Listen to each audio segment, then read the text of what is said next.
High বন্ধুরা, দেখো আমি লুচি বানাচ্ছিলাম। আমার শ্বশুর মশাই বললো লুচি একটু ছোলা ডাল বানাও, তো বাড়িতে ছোটো ননদ এসেছে।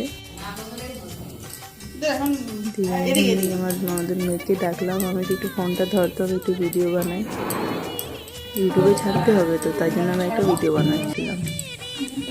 দেখো আমাদের বাড়িতে অনেক বেশি লুচি হয়, যে কোনো লুচি বা রুটি একটু পরিমাণটা বেশি হয় আর কি, লোক বেশি থাকলে যা হয়।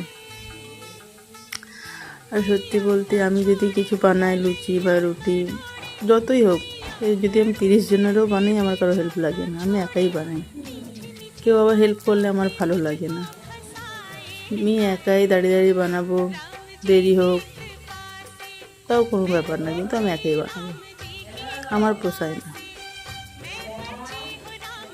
দিয়ে লুচি বানানো হচ্ছিলো, দিদি ওই ননদের মেয়েকে বললাম একটু ফোনটা ধরে থাক, ততক্ষণ আমি করছি, তোমাদেরকে দেখাতে হবে তো। দেখো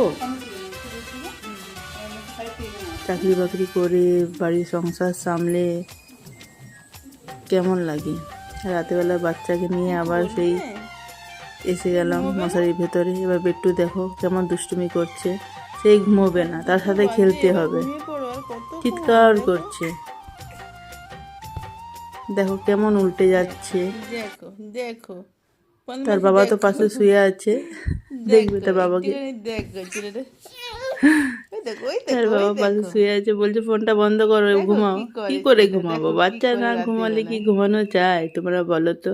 সবাই আমরা ঘুমাবো, দেখো ওর হাসি মুখটা, ওকে এরকম করে রেখে ঘুমানো যায়? ওর বাবা রাগ করছে।